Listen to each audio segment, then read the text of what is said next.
अपने अपमान के प्रतिशोध का प्रबंध कर रहा था।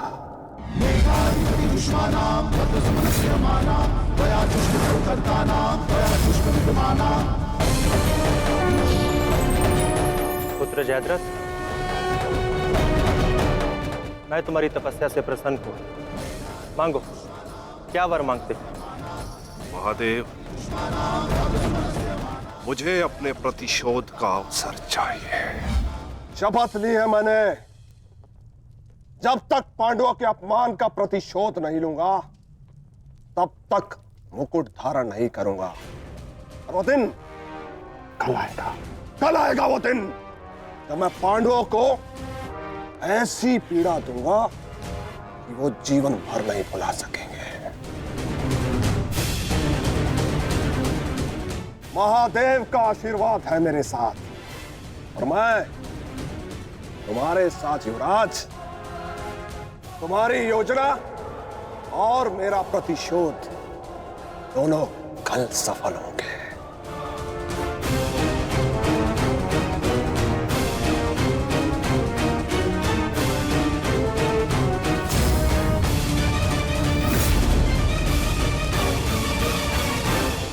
हर हर महादेव, हर हर महादेव।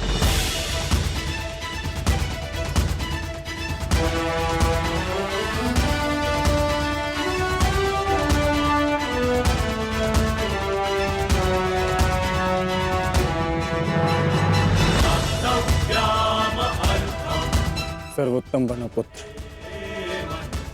संसार के सभी योद्धाओं में तुम्हें सबसे अधिक कीर्ति प्राप्त हो।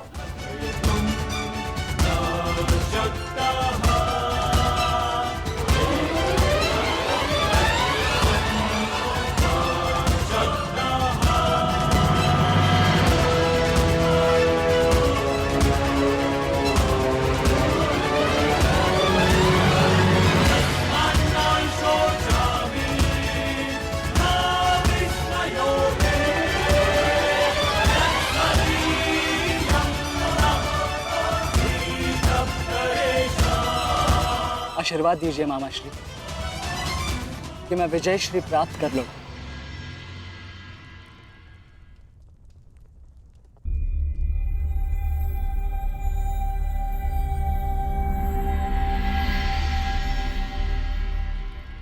विजय तो कायरों को भी प्राप्त होती है पुत्र, परंतु कीर्ति और यश केवल शूर वीरों का मुकुट बनती है। मेरा आशीर्वाद तुम्हारे साथ है पुत्र। तुम युद्ध क्षेत्र में वो कीर्ति प्राप्त करो जो तुम्हें अमर बना दे।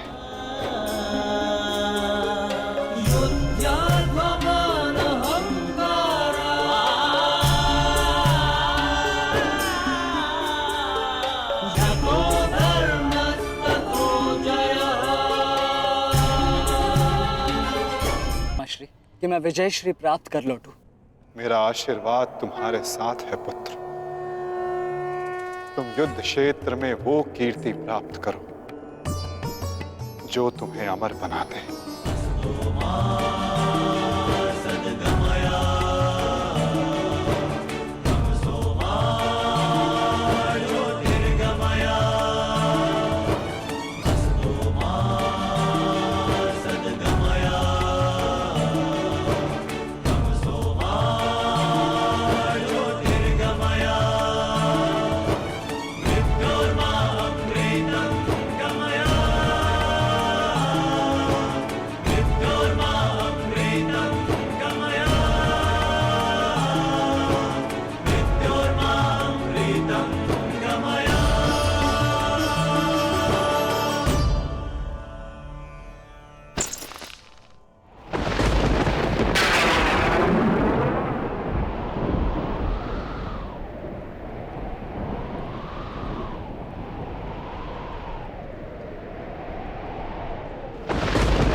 क्या हुआ अंगराज?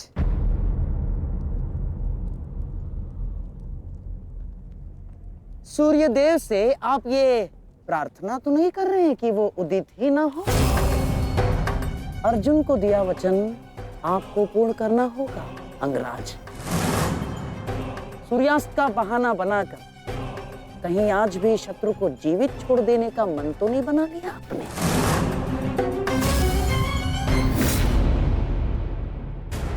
कभी कभी मौन रहने से प्राण बच जाते हैं। अब एक और शब्द अपने मुख से निकाला तो युद्ध आरंभ होने से पूर्व ही शत्रु से पहले मैं अपने पक्ष के किसी योद्धा का वध कर दूंगा। अंगराज, अंगराज आप क्रोधित क्यों हो रहे हैं? मेरे कहने का तात्पर्य केवल ये है कि आपके पुत्र वृषसेन की मृत्यु तो स्मरण है ना आपको? वृषसेन के हत्यारे अर्जुन का पुत्र ही आज आपका लक्ष्य होना चाहिए। बस मैं यही कहना चाह रहा था। कर्ण को स्मरण है मामाश्री।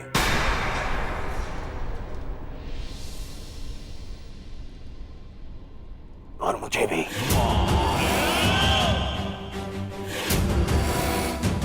आज हम वृषसेन की मृत्यु और मेरे अपमान का प्रतिकार दोनों लेंगे।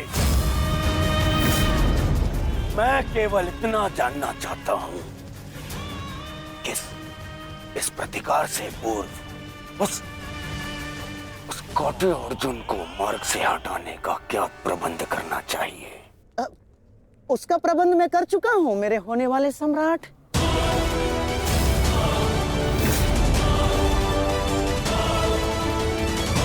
महाराज, त्रिगत नरेश सुशर्मा अवसर का लाभ उठाने के लिए एक विशाल सेना के साथ विराट पर आक्रमण करने जा रहे हैं। विराट नगर को सहायता की आवश्यकता है। शीघ्र कुछ कीजिए। मुझे शीघ्र ही विराट प्रस्थान करना होगा। किंतु महाराज, इतने कम समय में आपका विराट पहुंचना असंभव है। केवल वासुदेव में ही वो क्षमता है जो वायु गति से रथ चलाकर अर्जुन के साथ वहां पहुंचे। हमें आपकी सेना की आवश्यकता है और अर्जुन अकेला ही उन सब के लिए पर्याप्त है। किंतु अर्जुन की अधिक आवश्यकता यह रणभूमि में है। परंतु महाराज, आप वहां बहुत से परिवार, स्त्री और बालक संकट में। एक समय था जब विराट राज ने हमें अज्ञातवास में शरण दी थी। आज वो समय आ गया है कि हम उसका ऋण चुका सकें।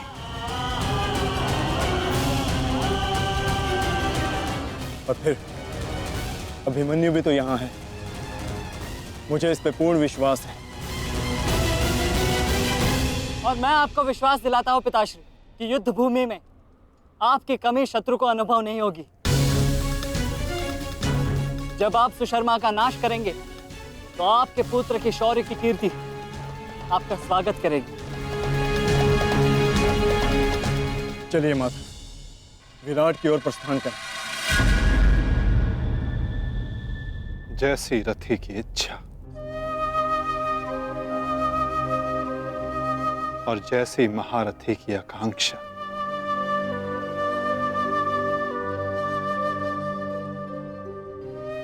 आओ पार्थ।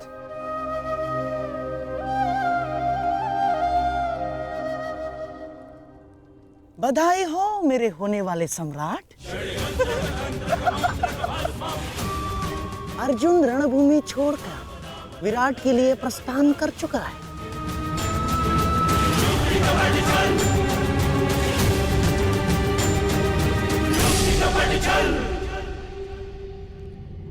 आचार्य द्रोण, समय आ चुका है।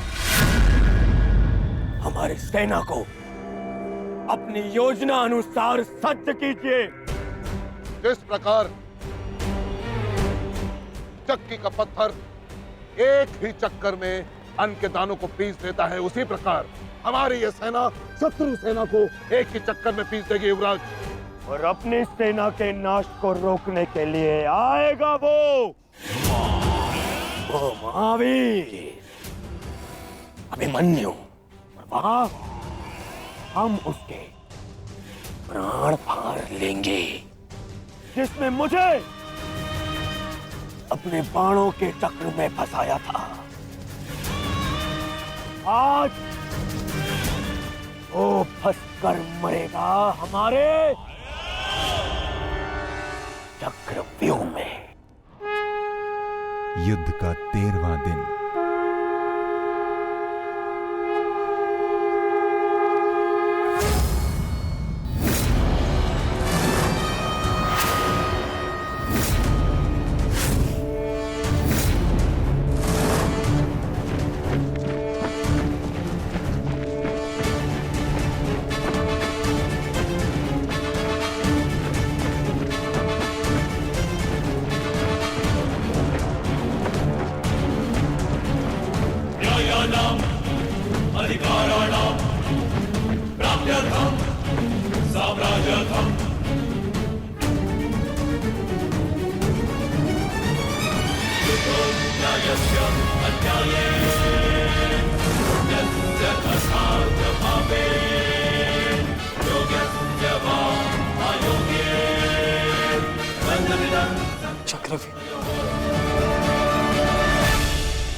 युधिष्ठिर, मैं कौरव सेनापति द्रोण चेतावनी देता हूं तुम्हें कि यदि तुम विजय प्राप्त करना चाहते हो तो इस व्यूह के भीतर आओ, और यदि तुम इस व्यूह को तोड़ने में सक्षम रहे तो हम अपनी पराजय स्वीकार कर लेंगे, और यदि नहीं तो तुम अपनी हार स्वीकार कर लेना। सुना तुमने?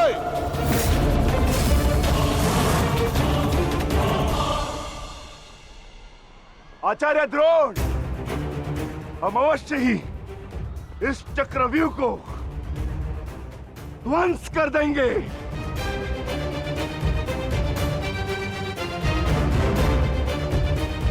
यह संभव है। चक्रव्यूह युद्ध का सबसे कठिन और सबसे विनाशकारी व्यूह है। इसका हल केवल अर्जुन के पास है। यह आचार्य द्रोण की योजना थी, इसीलिए अर्जुन को युद्ध भूमि से दूर किया गया।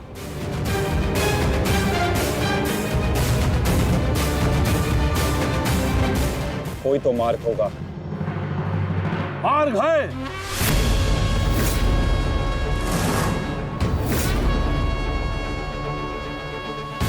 मैंने भी उसी आचार्य भारद्वाज से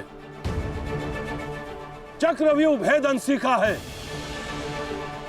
जिस आचार्य भारद्वाज से उस द्रोण ने चक्रव्यूह की रचना सीखी।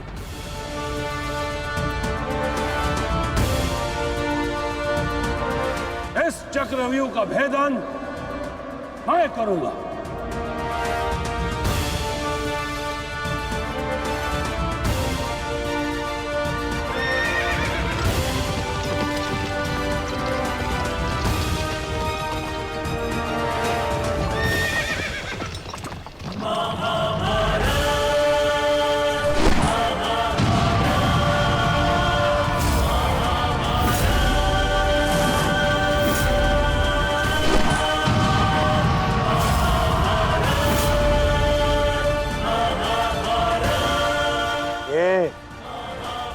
क्या है आचार्य? पांचाल नरेश द्रुपद तो इस व्यूह को तिनके की तरह तोड़ते हुए आगे बढ़ रहे हैं। भूल गया मेघराज कि मैंने और इसी द्रुपद ने मेरे पिताश्री के आश्रम में इस चक्रव्यूह का अभ्यास किया था। हाँ तो अपने मित्र को रोकने के लिए कोई अस्त्र, कोई शस्त्र है आपके पास? अब तो केवल एक ही अस्त्र है और एक ही शस्त्र, दुर्योधन। जयद्रथ!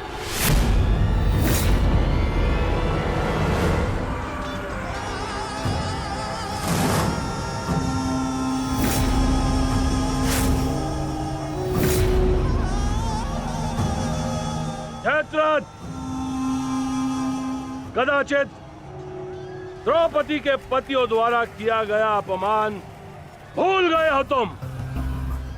इसीलिए द्रौपदी के पिता के समक्ष उपस्थित हुए हो। आज द्रौपदी के पति हो या उसके पुत्र, कोई मुझे नहीं रोक सकता।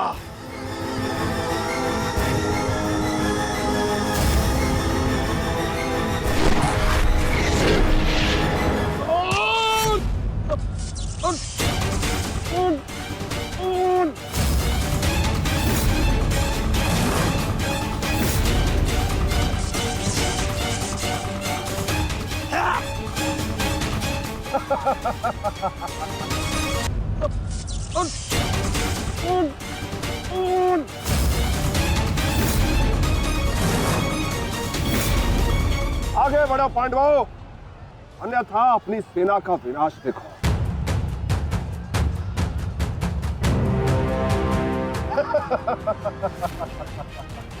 ज्येष्ठ पिताश्री, मुझे आज्ञा दीजिए। मुझे चक्रव्यूह के भीतर प्रवेश करने का मार्ग ज्ञात। मैंने पिताश्री से सुना था कि ये मैं कर सकता हूं। नहीं अभिमन्यु, मैं तुम्हें इसकी अनुमति नहीं दे सकता।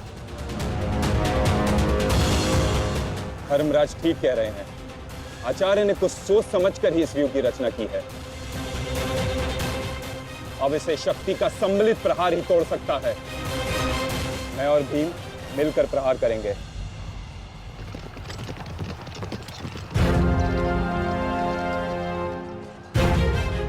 देखिए ने मामा श्री, धृष्टद्युम्न और भीम स्वयं आक्रमण कर रहे हैं।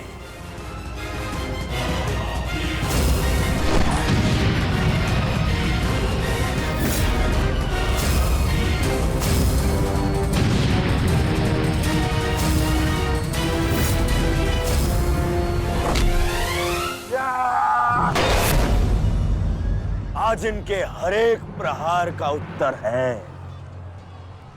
जयद्रथ।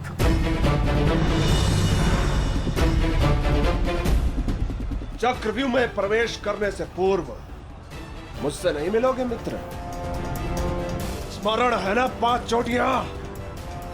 आज उसी के प्रतिकार का दिन है। प्रभु, मैं चाहता हूं कि युद्ध भूमि में किसी एक दिन सभी पांडवों पर विजय पा सकूं। सब पांडवों पर विजयी होने का आशीष नहीं दे सकता जयद्रथ, क्योंकि अर्जुन को मैंने पशुपतास्त्र दिया। मेरा ही वरदान मेरी ही शक्ति को छीन नहीं कर सकता। इसलिए केवल अर्जुन को छोड़कर जिस दिन तुम चाहोगे, 6 संसार के समस्त योद्धाओं के समक्ष तुम अपराजय रहो। आगे बढ़ो भीम, आज मेरी गदा का स्वाद भी चक्कर देखो।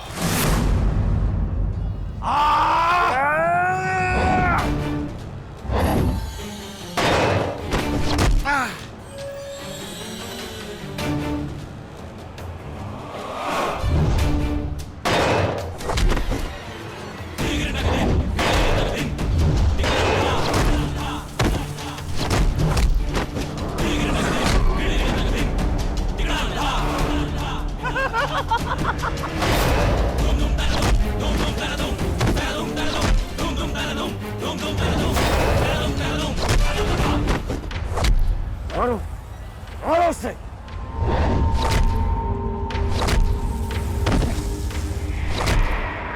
ताक्षरी, आप ऐसा कैसे होने दे सकते हैं?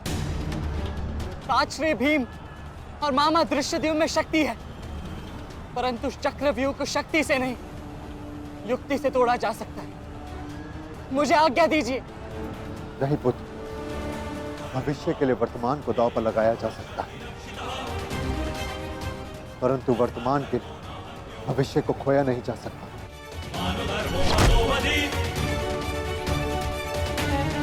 मामा धृष्टद्युम्न में शक्ति है, परंतु चक्रव्यूह को शक्ति से नहीं, युक्ति से तोड़ा जा सकता है। मुझे आज्ञा दीजिए। नहीं पुत्र, भविष्य के लिए वर्तमान को दांव पर लगाया जा सकता है, परंतु वर्तमान के भविष्य को खोया नहीं जा सकता। एक दांव लगाने के दोष के कारण मैं आज इस महायुद्ध में खड़ा, मैं दूसरा दांव नहीं लगा सकता अभिमन्यु। परंतु आज यदि चक्रव्यूह को तोड़ा ना गया तो हम ना केवल हार जाएंगे बल्कि मेरे पिताश्री का सर भी झुक जाएगा। आपने वो दांव लगाकर सर झुकाया था और मैं ये दांव खेलूंगा अपने पिताश्री का सर ऊंचा रखने के लिए। मैंने उन्हें वचन दिया था कि युद्ध भूमि में शत्रु को उनकी कमी अनुभव नहीं होगी और मुझे शत्रुओं को वीर अर्जुन के रक्त का तेज दिखाना है। इसीलिए आज्ञा दीजिए ताजरी, और फिर मैं अकेला कहाँ हूं? चक्रव्यूह में मेरे प्रवेश करते ही आप भी मेरे पीछे पीछे अंदर आ जाइए। मैं मार्ग बनाऊंगा और आप चक्रव्यूह को ध्वंस कीजिएगा। सोचिए मत, समय नहीं है ताजरी। आशीर्वाद दीजिए।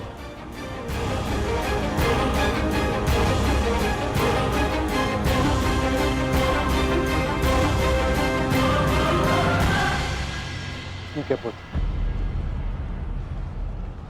किंतु सतर्क रहना, हम तुम्हारे पीछे ही रहेंगे। आगे बढ़ो।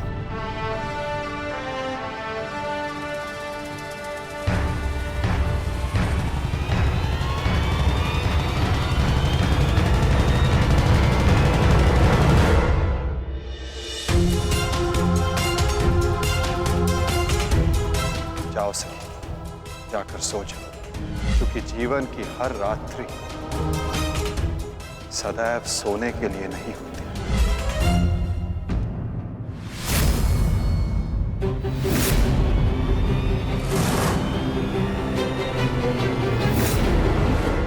मेरी सुरक्षा के लिए माता यज्ञसेनी का आशीर्वाद है मेरे साथ, और जब तक ये मेरे साथ है मुझे कुछ नहीं हो सकता।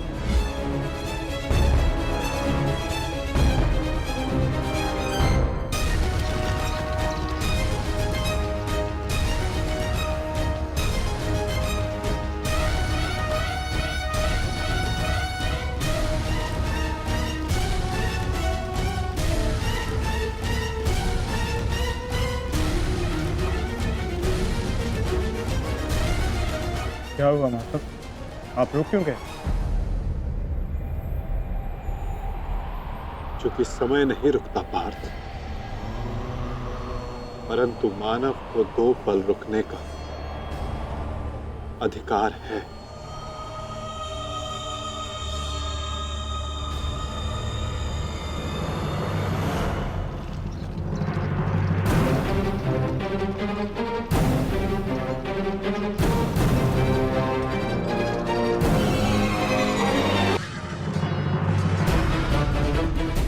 सारथी, आगे बढ़ो।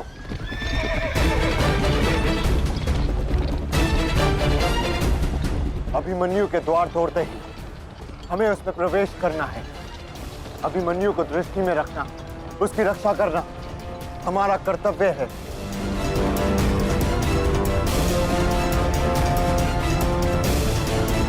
आ बालक, आ महारथियों, ऐसी मृत्यु देने से कि इसकी चित्कार उन पांडवों के हृदय को चीर देगी। और स्मरण रहे, सरल मृत्यु नहीं देनी है इस अभिमन्यु को।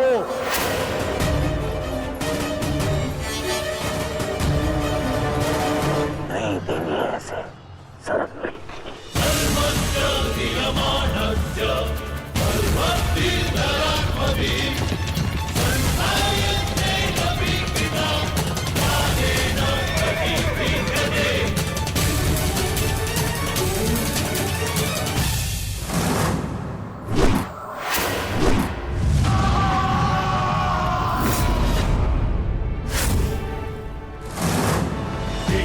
ताजश्री, मुझे मार्ग मिल गया है।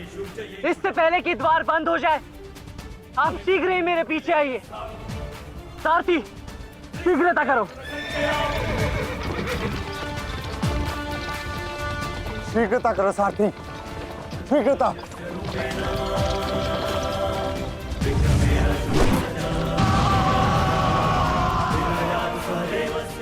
उत्तम अभिमन्यु, उत्तम।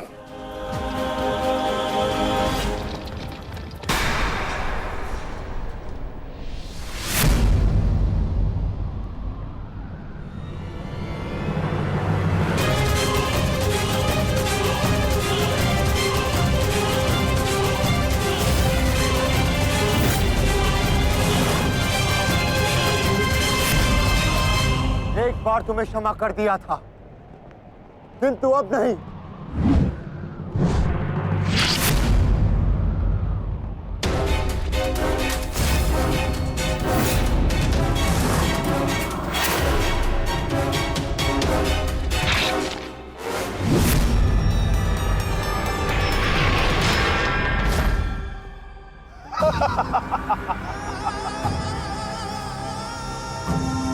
एक बार अपमानित हो चुका हूं, इस बार तुम्हारी बारी है पांडवों।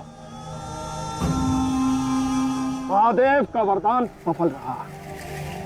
आज इस युद्ध भूमि में केवल मेरा शासन होगा, मेरा। केवल अर्जुन के अतिरिक्त कोई मुझसे जीत नहीं पाएगा पांडवों। और आज सिर्फ एक ही मृत्यु होगी।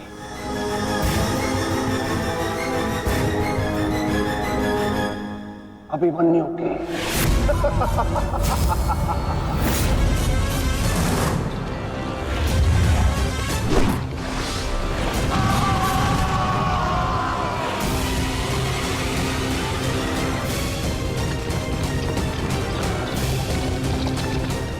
ये चक्रव्यूह तुम्हें पराजित करने के लिए नहीं है मूर्खों। ये तो उस अपमान का प्रतिकार था जो कल अभिमन्यु ने युवराज दुर्योधन के साथ किया था।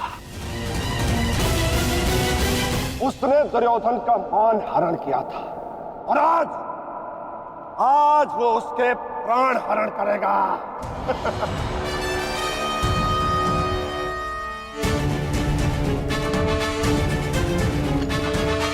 अभिमन्यु, लौट आओ, ये षड्यंत्र है। न्यायानाम अधिकाराणाम राम्यर्थम साम्राज्यर्थम। न्यायानाम अधिकाराणाम राम्यर्थम साम्राज्यर्थम। व्यू के भीतर प्रवेश करना जितना चुनौतीपूर्ण है, उतना ही चुनौतीपूर्ण उससे बाहर निकलना भी है। और यदि बाहर निकलने का मार्ग मनुष्य को नहीं पता, तो उस मनुष्य का अंत निश्चित है।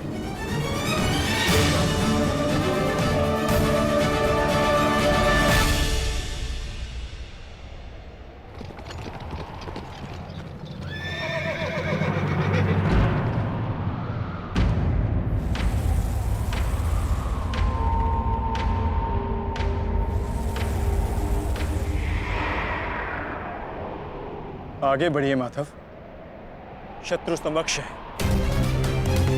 आपात, ठीक कहा तुमने। एक योद्धा के लिए आगे बढ़ने के अतिरिक्त और कोई मार्ग नहीं।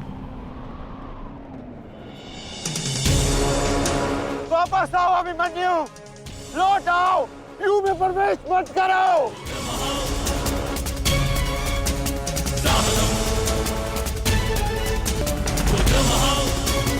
मेरे लिए अब लौटना संभव नहीं था श्री। यदि हमने इस चक्रव्यूह को नहीं तोड़ा तो हम ये युद्ध हार जाएंगे, और मेरे रहते ये संभव नहीं। समझने का प्रयत्न करो पुत्र, ये सब तुम्हें घेर कर तुम्हारे प्राण लेना चाहते हैं। लौट आओ अभिमन्यु, लौट आओ। एक योद्धा मृत्यु के भय से पीछे नहीं हटता था श्री। वो आगे बढ़कर मृत्यु का वरण करता है, और आज मृत्यु को भी अर्जुन पुत्र के बाणों का तेज सहना होगा।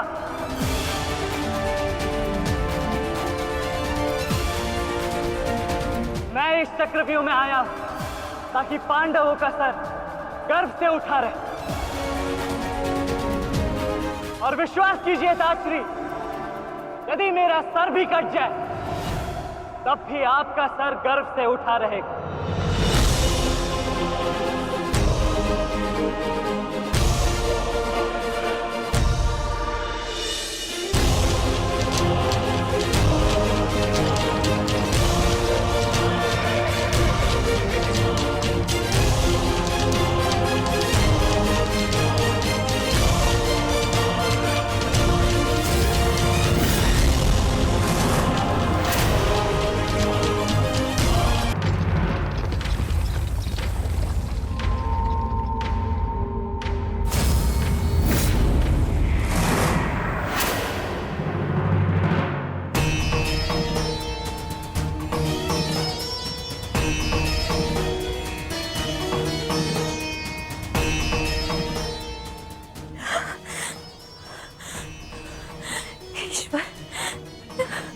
ईश्वर मेरे पुत्र की रक्षा करना। आओ आओ अर्जुन पुत्र आओ,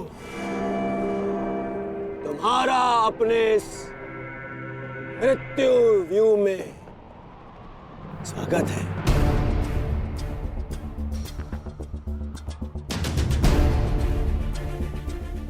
एक वीर योद्धा से सुना था मैं, हे मृत्यु तैयार यदि तू आने को, प्रसन्न मुखा द्वार खुला है तेरा स्वागत, प्रसन्न मुखा।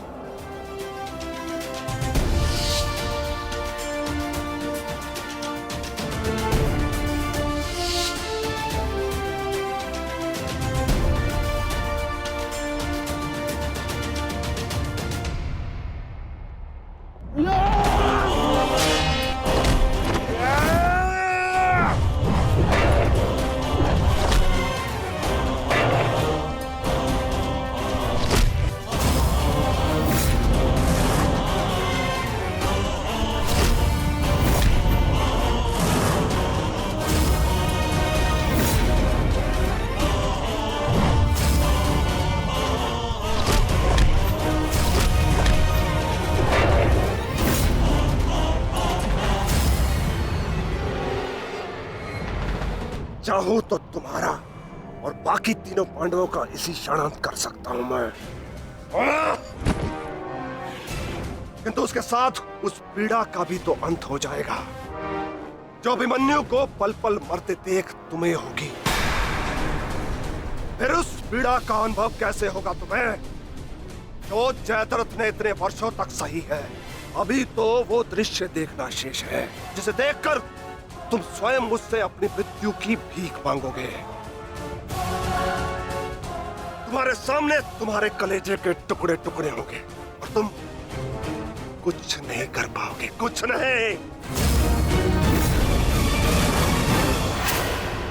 क्या हुआ? इतने महारथी को देख के भयभीत हो गए? क्यों? नहीं काका श्री, अभी तो ये तो सम्मान की बात है कि एक साथ इतने सारे योद्धा मुझसे द्वंद्व करने की प्रतीक्षा कर रहे हैं। अच्छा, सच में महान धनुर्धर अर्जुन के पुत्र और महानतम योद्धा वासुदेव कृष्ण के भांजे का स्वागत ऐसा ही होना चाहिए।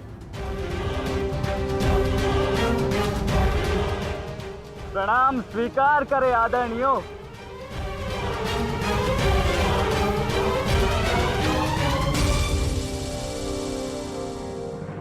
अपनी सीमा में रहो बालक। जितना कम अपमान करोगे उतनी ही कम पीड़ादायक मृत्यु मिलेगी तुम्हें। जितना जीवित रहूंगा उतनी हानि करूंगा, क्योंकि मेरी श्वास ही मेरा अस्त्र है और जब तक मेरी श्वास चलेगी तब तक यमदेव तांडव करेंगे।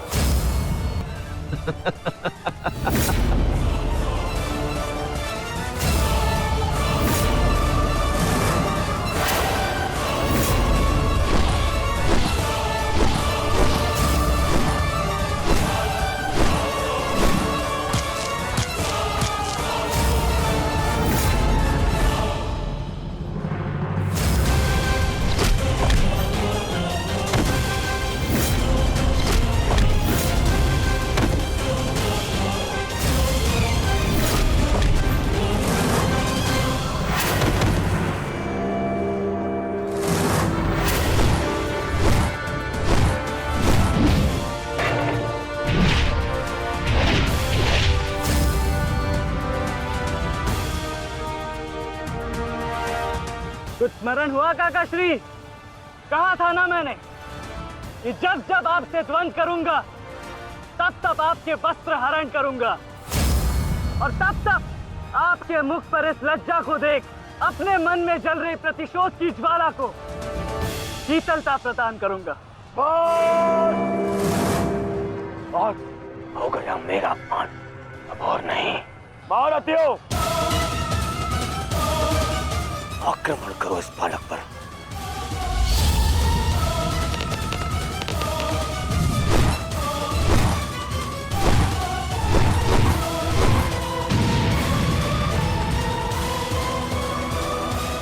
एक क्या रहे, अपने धर्म का पालन कीजिए, मेरा प्रतिशोध लीजिए, आक्रमण कीजिए आचार्य।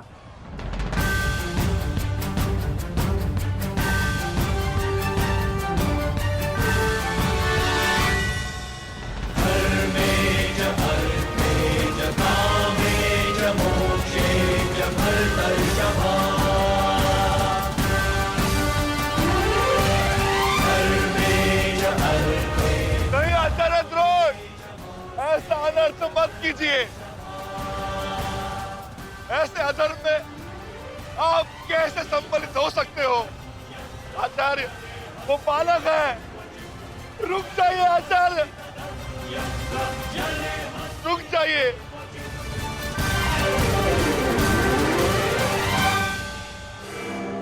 अपना दिया वचन स्मरण है ना पिताश्री? इस बालक की शक्ति इस रथ में है जो इसे सुरक्षित की हुई है। आचार्य, इस बालक को रथ विहीन कीजिए।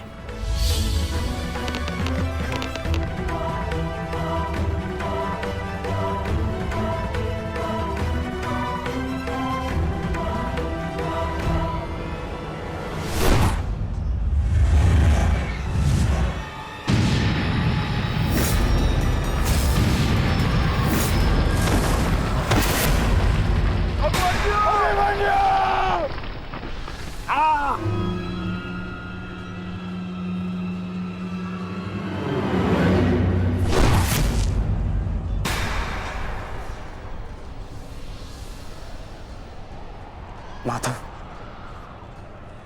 मुझे कई बार चोट लगी, परंतु इस चोट की पीड़ा का भान मेरे मन को विचलित कर रहा है। कहीं ये कोई संकेत तो नहीं?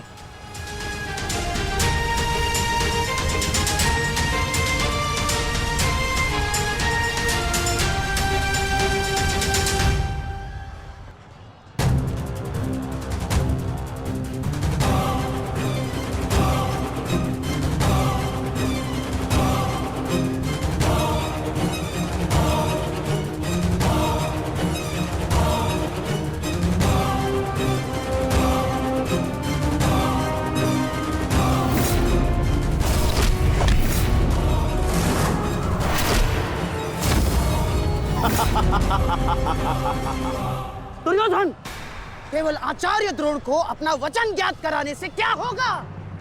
इतने अपमान के पश्चात भी अंगराज कर्ण तो जो के त्यों खड़े हैं।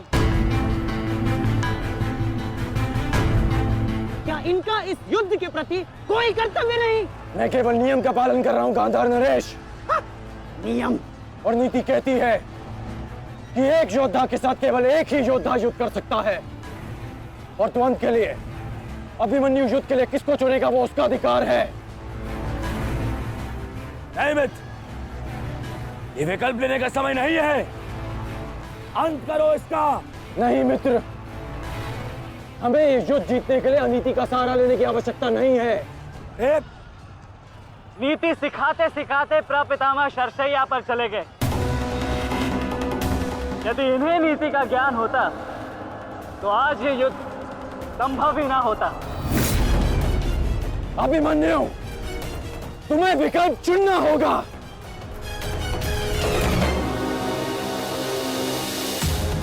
तो फिर मैं आप सबको वन के लिए चुनता हूं।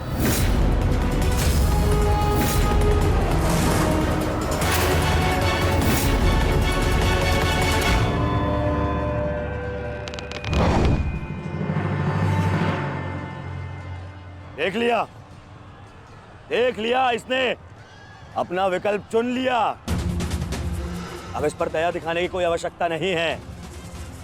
अब आक्रमण करने की आवश्यकता है। आक्रमण करो और अपना वचन स्मरण रखो कर्ण।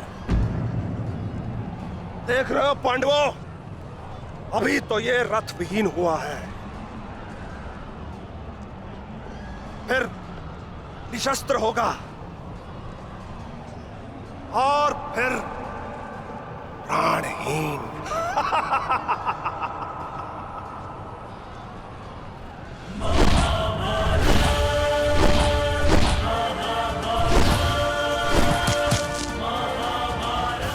ये क्या कर रहे हो? धनुष विहीन करो इसे।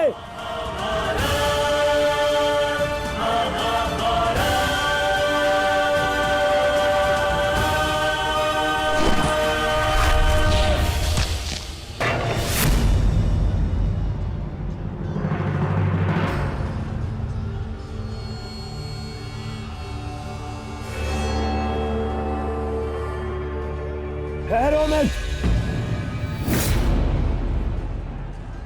स्मरण रहे, इससे इतनी सरल मृत्यु नहीं देनी है। सूर्यास्त होने तक इसकी श्वास इससे अलग नहीं होनी चाहिए। अबे इसमें बहुत पीड़ा सहनी शेष है। मित्र, ये एक योद्धा है, इसे योद्धा की मृत्यु दो। अरे योद्धा नहीं है ये, उन भगोड़े पांडवों का मेला रक्त है। इसे बहना होगा। मित्र जागो, जागो मित्र, और प्रहार करो।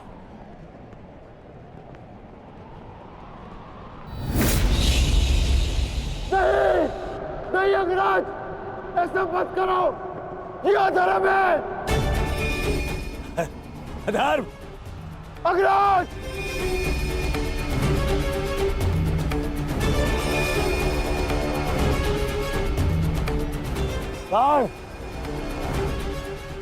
स्मरण करो, स्मरण करो कैसे इन पांडवों ने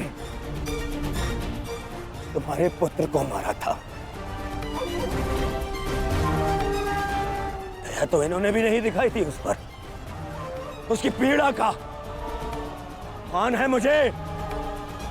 और प्रहार करो का, प्रहार करो उस पर।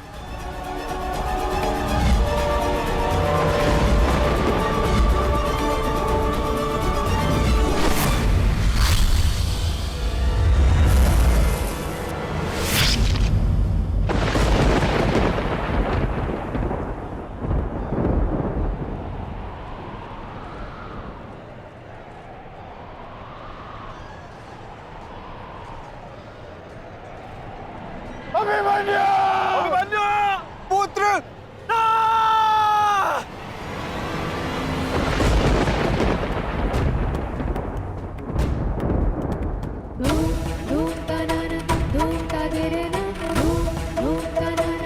क्या हुआ माताश्री? उत्तरा बस ऐसे ही। एक बात कहूँ माताश्री, आज मन कुछ विचलित सा हो रहा है। आज से पहले ऐसा कभी नहीं हुआ। अरे तो रोज ही युद्ध पे जाते हैं, परंतु आज कुछ विचित्र सा अनुभव हो रहा है। चिंता करने की कोई आवश्यकता नहीं है उत्तरा। मेरा पुत्र महावीर है और फिर उसे सभी पांडव, पिताश्री, ज्येष्ठ, उनकी सुरक्षा भी तो प्राप्त है। मुझे पूर्ण विश्वास है अभिमन्यु विजयी होकर लौटेगा और तुम उसका तिलक करोगी। हे सूर्यदेव, आज तनिक शीघ्र अस्त हो जा। मेरा पुत्र बिना सुरक्षा कवच के युद्ध में गया है।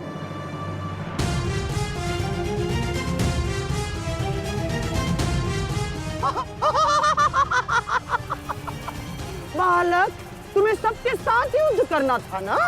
करो, करो यो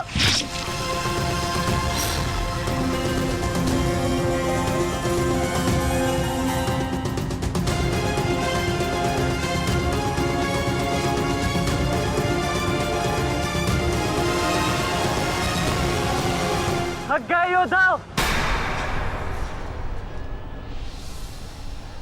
मेरी चुनौती अभी समाप्त नहीं हुई।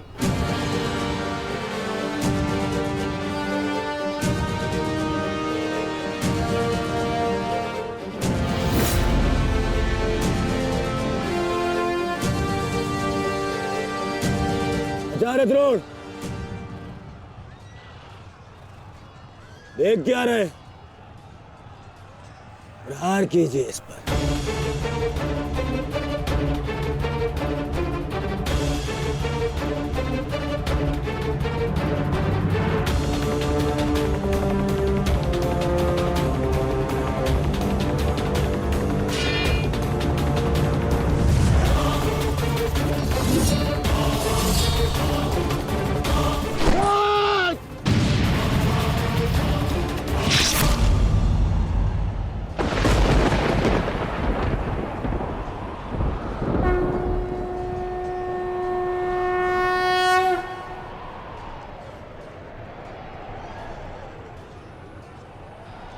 अब ठीक है ना माधव?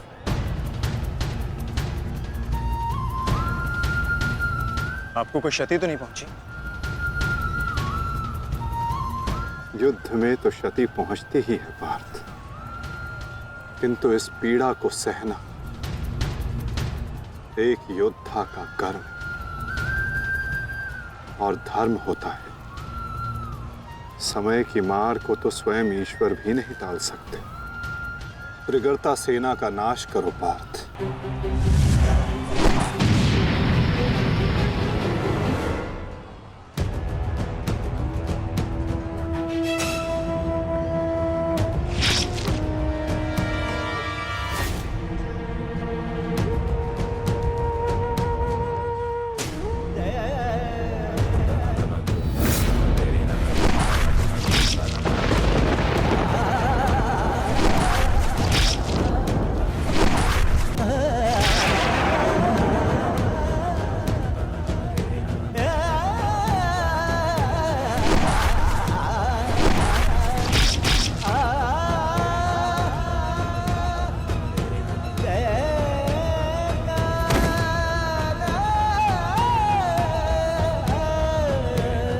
ये द्वंद्व अभी शेष है। मैं महारथी अर्जुन का पुत्र हूं, महारथी भीष्म का प्रपुत्र, वासुदेव कृष्ण का भांजा। इतनी सरलता से नहीं मरने वाला। अरे ये द्वंद्व अभी शेष है। अभिमन्यु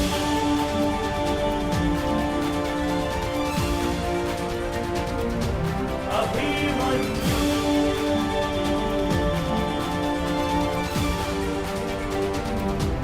अभिमन्यु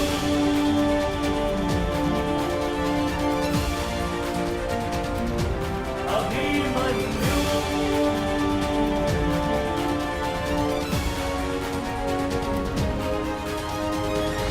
बस करो दुर्योधन, अभिमन्यु के लिए इतनी पीड़ा पर्याप्त है।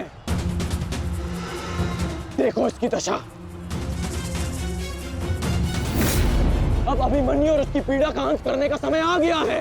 नहीं, मेरे अपमान के घाव अभी भरे नहीं है। केवल मेरे आदेश का पालन करो। अभी इसकी मृत्यु का समय नहीं आया है। जीवित रखो इसे, पर प्रहार करो।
बल से प्रहार करो इस अर्जुन पुत्र पर।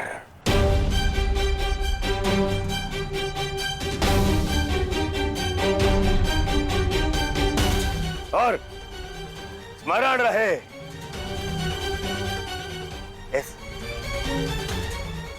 इस बालक के शरीर के हर एक भाग में घाव देखना चाहता हूं मैं।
अस्माकं विजयं निश्चितम्।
अरे बस बस, श्री दुशासन बस, मर जाएगा हैं?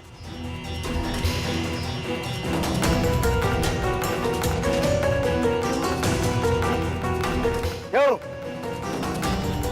इस बात की प्रतीक्षा है? इतना पर्याप्त नहीं? चल एक मांग मुझसे, मैं तुझे मृत्यु दूंगा भीख में। आजा, मांग भीख।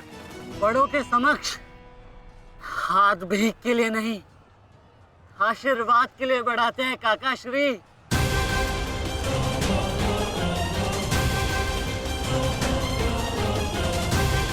आशीर्वाद दीजिए।